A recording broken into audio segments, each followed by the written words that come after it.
एक समय की बात है, जंगल में चाणक्य ने चंद्रगुप्त से कहा, चंद्रगुप्त, क्या तुम्हें पता है कि मूर्ख कौन होते हैं? वे लोग जो बिना सोचे समझे, बिना पूछे अपनी बातें दूसरों को बता देते हैं या बेवजह बहुत ज्यादा बोलते रहते हैं। ज्यादा बोलना इंसान को मुसीबतों में फंसा देता है। इससे वह अपने लिए अनजाने में ही परेशानियां खड़ी कर लेता है। चंद्रगुप्त ने उत्सुकता से पूछा, गुरुदेव, तो क्या मुझे बिल्कुल भी नहीं बोलना चाहिए?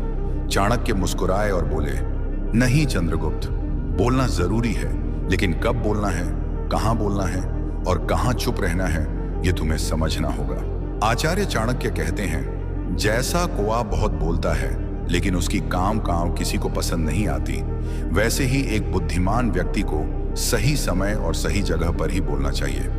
कोयल भले ही कौए जैसी दिखती हो, लेकिन उसकी मधुर आवाज हर दिल को छू लेती है। ठीक उसी तरह हमें अपनी बातों को संयमित और मधुर रखना चाहिए।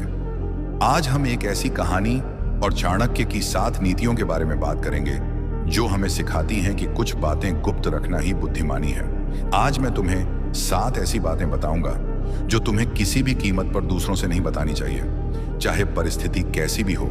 ये 7 बातें हमेशा गुप्त रखो, क्योंकि इन्हें जानकर कोई भी तुम्हारे जीवन का अंदाजा लगा सकता है। तुम क्या हो, तुम्हारी अहमियत क्या है, यह अगला व्यक्ति आसानी से समझ सकता है। चंद्रगुप्त ने उत्साह से कहा, गुरुदेव, कृपया बताइए वो कौन कौन सी बातें हैं? चाणक्य ने गहरी सांस ली और बोले, इन 7 बातों को समझने से पहले मैं तुम्हें एक छोटी सी कहानी सुनाता हूं। एक गांव में रामू नाम का एक व्यक्ति रहता था। रामू बहुत ही भोला और बातूनी था। उसे अपनी हर बात, चाहे वह निजी हो या छोटी मोटी, सबको बताने की आदत थी। अपने मन की बातें, जैसे घर में क्या हुआ, उसका क्या सपना है, उसकी क्या परेशानी है, वह सबके साथ बांट लेता था। एक दिन उसने अपने दोस्तों को बताया कि उसकी पत्नी के साथ उसका झगड़ा हुआ। फिर किसी को अपनी आर्थिक तंगी की बात बता दी। धीरे धीरे उसने अपने मन की हर बात या अपनी कमजोरियों तक गांव वालों के सामने उजागर कर दी। शुरुआत में तो लोगों ने उसकी बातों को सुना, लेकिन जल्द ही गांव में हर कोई रामू की हर बात जान गया। कोई उसका मजाक उड़ाने लगा, कोई उसे हल्के में लेने लगा। रामू की कोई भी बात ऐसी नहीं बची जो गांव वालों को न पता हो। नतीजा यह हुआ कि रामू की इज्जत और अहमियत धीरे धीरे खत्म हो गई। लोग उसे गंभीरता से लेना बंद कर चुके थे।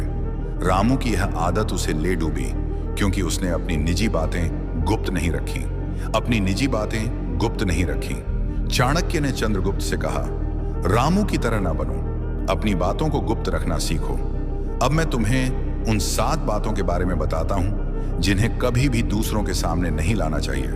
अब हम 7 ऐसी बातों पर चर्चा करेंगे जिन्हें चाणक्य के अनुसार कभी भी दूसरों के सामने नहीं बताना चाहिए। इनके बारे में विस्तार से समझेंगे, लेकिन संक्षिप्त और स्पष्ट रूप से, ताकि आप इन्हें आसानी से समझ सकें और अपने जीवन में लागू कर सकें।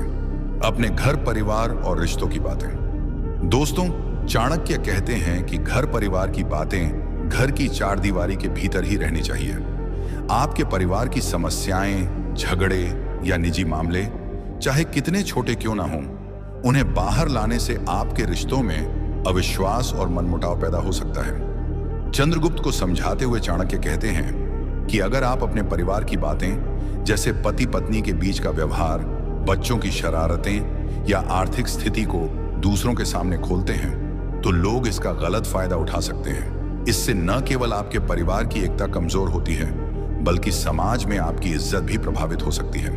उदाहरण के लिए, अगर आप अपने दोस्तों को बताते हैं कि आपके और आपके जीवन साथी के बीच छोटा सा विवाद हुआ, तो हो सकता है कि वे इसे बढ़ा चढ़ा कर देखें और आपके रिश्ते को कमजोर समझें। इससे आपके परिवार में और तनाव बढ़ सकता है। इसके बजाय अगर आप इन बातों को के भीतर ही सुलझाते हैं, तो आपके रिश्ते मजबूत रहते हैं। परिवार की गोपनीयता बनाए रखने से आपसी विश्वास बढ़ता है और समाज में आपकी प्रतिष्ठा बनी रहती है। इसीलिए अपनी पारिवारिक बातों को गुप्त रखें और उन्हें केवल उन लोगों तक सीमित रखें जिन पर आप भरोसा करते हैं।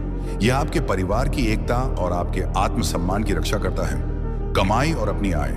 चाणक्य कहते हैं कि अपनी आय या वित्तीय स्थिति को दूसरों के सामने उजागर करना बुद्धिमानी नहीं है। चाहे आपकी आय कम हो या अधिक, इसे गुप्त रखने से आपकी वित्तीय स्वतंत्रता और सामाजिक सम्मान सुरक्षित रहता है। चंद्रगुप्त को समझाते हुए चाणक्य कहते हैं कि अगर आप अपनी सैलरी, बिजनेस की कमाई या अन्य आय के स्रोतों का खुलासा करते हैं तो लोग आपकी तुलना करने लगते हैं। इससे जलन, मतभेद या अनावश्यक अपेक्षाएं पैदा हो सकती हैं। अगर आपकी आय अधिक है तो लोग आपसे कर्ज मांग सकते हैं और अगर कम है तो वे आपका मजाक उड़ा सकते हैं। उदाहरण के तौर पर मान लीजिए आपने अपने दोस्तों को बताया कि आपने हाल ही में अपने बिजनेस में अच्छा मुनाफा कमाया।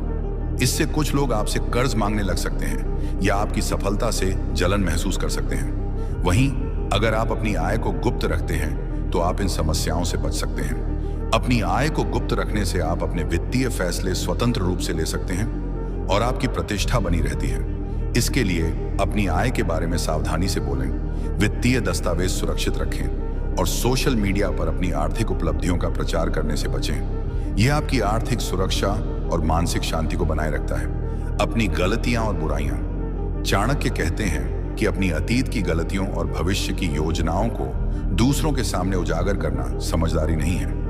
अतीत की गलतियां आपकी कमजोर छवि बनाती हैं और भविष्य की योजनाएं आपकी सफलता का आधार होती हैं। इन्हें गुप्त रखने से आप अपनी प्रतिष्ठा और लक्ष्यों को सुरक्षित रख सकते हैं। चंद्रगुप्त को समझाते हुए चाणक्य कहते हैं कि अगर आप अपनी पुरानी गलतियों जैसे कोई गलत निवेश या रिश्ते में की गई भूल को बार बार दूसरों के सामने दोहराते हैं तो लोग आपको असफल या कमजोर समझने लगते हैं। इसी तरह भविष्य की योजनाएं जैसे नया बिजनेस शुरू करने की रणनीति गुप्त रखनी चाहिए।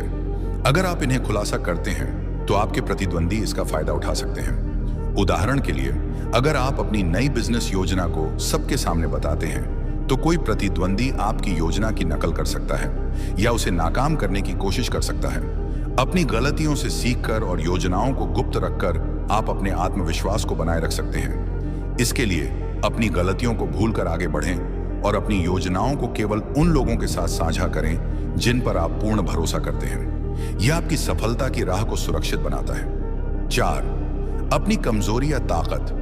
चाणक्य कहते हैं कि अपनी कमजोरियों और ताकत को दूसरों के सामने उजागर करना बुद्धिमानी नहीं है।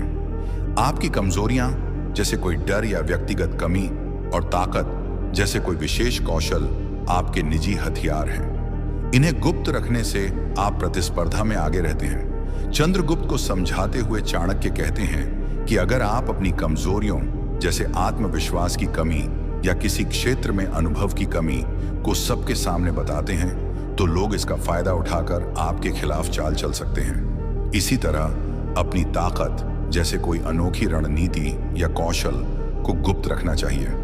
अगर आप इसे उजागर करते हैं तो प्रतिद्वंदी उसकी नकल करने की कोशिश कर सकते हैं, जिससे आपकी विशेषता का महत्व कम हो सकता है। उदाहरण के लिए, अगर आप एक बिजनेसमैन हैं और आपकी मार्केटिंग रणनीति अनोखी है तो इसे खुलासा करने से आपके प्रतिद्वंदी इसका फायदा उठा सकते हैं। अपनी कमजोरियों और ताकत को गुप्त रखने से आपकी छवि मजबूत रहती है और आप अपने लक्ष्यों को सुरक्षित रूप से प्राप्त कर सकते हैं। इसके लिए सावधानी से बोलें और अपनी कमजोरियों को सुधारने के लिए आत्ममंथन करें, लेकिन इन्हें सार्वजनिक न करें। अपने अपमान की बातें। चाणक्य कहते हैं कि अपने अपमान को दूसरों के सामने उजागर करना आपकी छवि को कमजोर करता है। अगर आपको कहीं अपमान का सामना करना पड़ता है तो उसे निजी रखें और उसका सही तरीके से सामना करें। चंद्रगुप्त को समझाते हुए चाणक्य कहते हैं कि अगर आप अपने अपमान की बात जैसे कार्यस्थल पर डांट या सामाजिक रूप से नीचा दिखाए जाने की घटना को दूसरों के सामने बताते हैं तो लोग आपकी कमजोर छवि बनाते हैं। वे आपकी सहानुभूति तो जता सकते हैं, लेकिन आपकी प्रतिष्ठा को नुकसान हो सकता है। उदाहरण के लिए, अगर आपके बॉस ने मीटिंग में आपकी गलती पर डांटा और आप इस बात को अपने सहकर्मियों के सामने बताते हैं तो वे आपको कमजोर समझ सकते हैं। इसके बजाय अगर आप इस अपमान को निजी रखते हैं और अपनी गलती को सुधारने पर ध्यान देते हैं तो आपकी छवि मजबूत रहती है। अपमान का सामना शांति और संयम से करें और इसे दूसरों के सामने प्रचारित करने से बचें। इससे आपका आत्मसम्मान और सामाजिक गरिमा बनी रहती है। 6. भावनाएं, मन की बातें। चाणक्य कहते हैं कि अपने मन की भावनाओं जैसे क्रोध, दुख या घृणा को दूसरों के सामने खुलकर व्यक्त करना बुद्धिमानी नहीं है। इससे आपकी मानसिक स्थिति कमजोर दिखती है। चंद्रगुप्त को समझाते हुए चाणक्य कहते हैं कि अगर आप अपने मन के गहरे दर्द, क्रोध या निराशा को सबके सामने जाहिर करते हैं तो लोग आपकी कमजोरी का अंदाजा लगा सकते हैं और आपकी छवि खराब कर सकते हैं। उदाहरण के लिए, अगर आप अपने किसी दोस्त के व्यवहार से दुखी हैं और इस दुख को सबके सामने बताते हैं, तो लोग आपको भावनात्मक रूप से कमजोर समझ सकते हैं। इसके बजाय अपनी भावनाओं को नियंत्रित करें और उन्हें सही समय पर सही व्यक्ति के सामने व्यक्त करें। उदाहरण के लिए, अगर आपको गुस्सा आता है तो उसे तुरंत जाहिर करने के बजाय शांत होकर स्थिति को संभालें। अपनी भावनाओं को नियंत्रित करने के लिए ध्यान, आत्ममंथन या किसी विश्वसनीय व्यक्ति से बात करें। इससे आपकी मानसिक शक्ति बढ़ती है और लोग आपकी संयमित छवि का सम्मान करते हैं। अपनी भावनाओं को गुप्त रखकर आप अपने मानसिक संतुलन को बनाए रख सकते हैं। 7. दान पुण्य की बातें। चाणक्य कहते हैं कि दान और पुण्य का असली फल तभी मिलता है जब उसे गुप्त रखा जाए। दान का बखान करने से उसका महत्व कम हो जाता है। चंद्रगुप्त को समझाते हुए चाणक्य कहते हैं कि अगर आप अपने दान, जैसे किसी गरीब को भोजन देना या मंदिर में दान देना, का प्रचार करते हैं तो लोग इसे दिखावा समझ सकते हैं। इससे आपके दान की पवित्रता कम हो जाती है। उदाहरण के लिए, अगर आपने किसी जरूरतमंद को मदद की और इसकी तस्वीर सोशल मीडिया पर डाल दी, तो लोग आपकी नीयत पर सवाल उठा सकते हैं। इसके बजाय दान को चुपचाप और निस्वार्थ भाव से करें। गुप्त दान से आपकी आत्मा को सच्ची शांति मिलती है और आपका पुण्य 2 गुना बढ़ता है। इसके लिए अपने दान की बात को अपने दिल में संजोए रखें और इसे दूसरों के सामने बयां करने से बचें। यह आपके दान को दिव्य बनाता है और आपकी अच्छाई का वास्तविक मूल्य बढ़ाता है। इन नीतियों को अपने जीवन में अपनाकर हम एक संयमित, बुद्धिमान और सफल जीवन जी सकते हैं।